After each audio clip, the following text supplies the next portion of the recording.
আসসালামু আলাইকুম। আপনারা সবাই কেমন আছেন? আলহামদুলিল্লাহ আমি ভালো আছি। আমি আমার একটা নতুন ভিডিও নিয়ে আসলাম।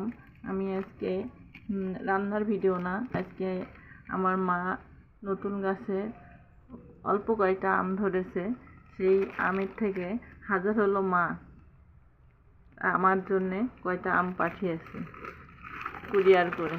সেই আমগুলা নিয়ে আপনাদের সঙ্গে আমি শেয়ার করতে যাচ্ছি। দেখেন আমাদের গাছের আম, মাশাআল্লাহ দেখতে অনেক সুন্দর এবং অনেক কিউট আম হয়েছে। মাশাআল্লাহ হয়তো বা খেতেও মনে হয় অনেক মজা হবে। এখনো পর্যন্ত আমি খাইনি, খুলে এই মাত্রই আপনাদের সঙ্গে শেয়ার করতেছি। তো আপনারা আমার মার জন্য দোয়া করবেন, আপনারাও ভালো থাকবেন। আল্লাহ হাফেজ।